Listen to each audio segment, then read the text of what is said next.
Halo teman-teman, kita balik lagi di channel Pojok Kelas. Hari ini kita akan membahas tentang mencermati tokoh-tokoh pada cerita fiksi.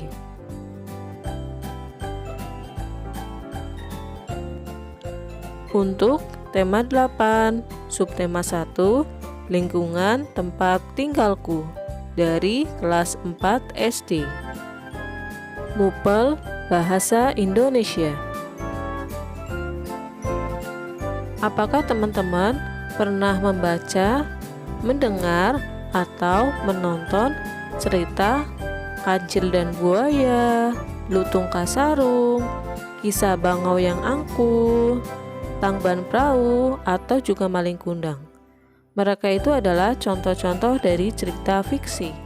Cerita fiksi adalah cerita rekaan dari pengarangnya. Biasanya mempunyai ciri-ciri, yaitu 1. Cerita rekaan oleh pengarangnya. Yang kedua, tujuannya adalah untuk menghibur dengan menceritakan suatu peristiwa. Disajikan dalam alur cerita, menggunakan bahasa yang komunikatif, dan ada beberapa bahasa yang tidak baku. Cerita fiksi dibedakan menjadi dua, yaitu cerita rakyat dan juga cerita pendek atau disingkat cerpen. Cerita rakyat adalah cerita yang berasal dari masyarakat dan berkembang dalam masyarakat pada masa lampau yang menjadi ciri khas tiap bangsa. Cerita fiksi diantaranya adalah cerita rakyat.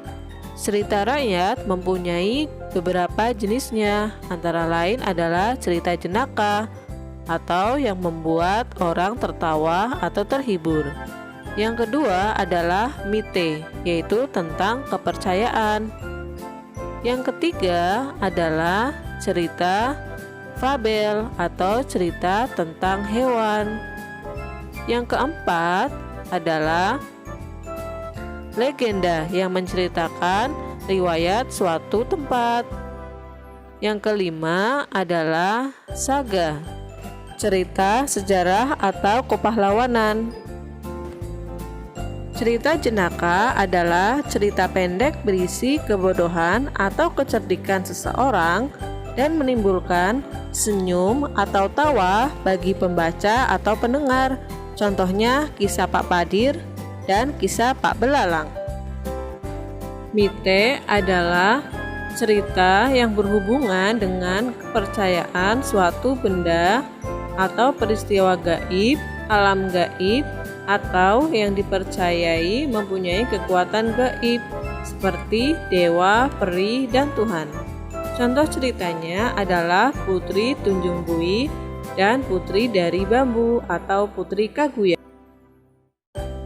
Cerita fabel adalah cerita dengan tokoh-tokoh binatang yang diceritakan hidup dan bermasyarakat seperti manusia. Contohnya adalah cerita tentang kancil. Pasti teman-teman sudah sering melihat ya di televisi, dan juga cerita bangau. Cerita legenda adalah cerita lama yang mengisahkan riwayat terjadinya suatu tempat atau wilayah, kejadian alam, asal-usul suatu benda atau kejadian di suatu tempat atau daerah. Contohnya adalah legenda Tangkuban Perahu dan juga legenda Maling Kundang. Yang terakhir adalah cerita saga, cerita lama yang mengandung unsur sejarah. Misalnya adalah kepahlawanan. Contoh dari cerita saga adalah Calon Arang yang berasal dari Bali dan juga Lutung Kasarung. Dari jenis-jenis cerita rakyat, teman-teman sudah membaca berapa jenis cerita rakyat. Cerita pendek adalah cerita fiksi yang memaparkan kisah ataupun cerita tentang kehidupan manusia melalui tulisan pendek. Cerpen-cerpen dapat kalian lihat di beberapa majalah, ada di majalah Bobo, Kuak, dan sebagainya. Selain di majalah, teman-teman juga bisa menemukan di beberapa surat kabar. Teman-teman juga bisa menulis cerita pendek yang nantinya dikirimkan ke surat kabar. Ini adalah cerita legenda asal-usul Telaga Warna yang berasal dari daerah Sukabumi, Jawa Barat. Dahulu kala di Jawa Barat, yaitu tepatnya adalah di Sukabumi, ada raja dan permaisuri yang belum dikaruniai anak, padahal mereka sudah bertahun-tahun menunggu. Akhirnya raja pun memutuskan untuk bertapa di hutan.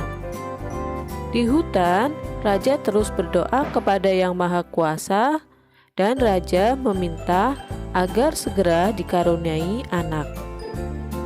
Setelah beberapa bulan bertapa, doa raja pun terkabul. Permaisuri mengandung seorang anak dan melahirkan seorang bayi perempuan.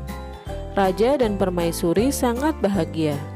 Rakyat juga bersuka cita menyambut kelahiran putri raja. Raja dan permaisuri sangat menyayangi putrinya. Mereka juga sangat memanjakannya. Segala keinginan putri dituruti. Tak terasa, putri raja telah tumbuh menjadi gadis yang cantik. Pada ulang tahun putri yang ke-17, raja mengadakan pesta besar-besaran untuk putri. Dan raja dan permaisuri telah menyiapkan hadiah istimewa berupa kalung yang terbuat dari untaian permata yang berwarna-warni. Di tengah pesta, raja memberikan kalung itu kepada putri, dan alangkah kagetnya ternyata putri menolak kalung itu karena tidak menyukainya. Permaisuri pun menasihati sang putri, dan secara tidak sengaja kalung itu jatuh dan berhamburan ke lantai. Permaisuri sangat sedih. Ia duduk dan menangis. Tangisan permaisuri menyayat hati. Seluruh rakyat yang hadir juga ikut menangis. Tak disangka, air yang tumpah ke lantai berubah menjadi aliran air. Aliran air menghanyutkan permata-permata yang berserakan. Air tersebut mengalir keluar istana dan membentuk sebuah danau. Anehnya, air danau berwarna-warni seperti warna-warna permata kalung putri. Kini danau itu dinamakan dengan Telaga Warna. Dari legenda asal-usul Telaga Warna, teman-teman dapat menyebutkan tokoh-tokoh yang ada di cerita tersebut. Ada siapa saja? Yakni ada raja, permaisuri, putri, dan juga rakyatnya. Latar tempatnya adalah ada di kerajaan, juga ada di hutan. Hadiah apa yang disiapkan oleh raja dan permaisuri? Yap, kalung, betul. Di tengah cerita, permaisuri menangis. Kira-kira apa yang menyebabkan permaisuri menangis? Watak atau karakter atau sifat dari tokoh? Seperti apa sifat dari putri, dari permaisuri, dan juga dari raja? Serta pesan apa yang dapat kalian ambil dari cerita asal-usul Telaga Warna?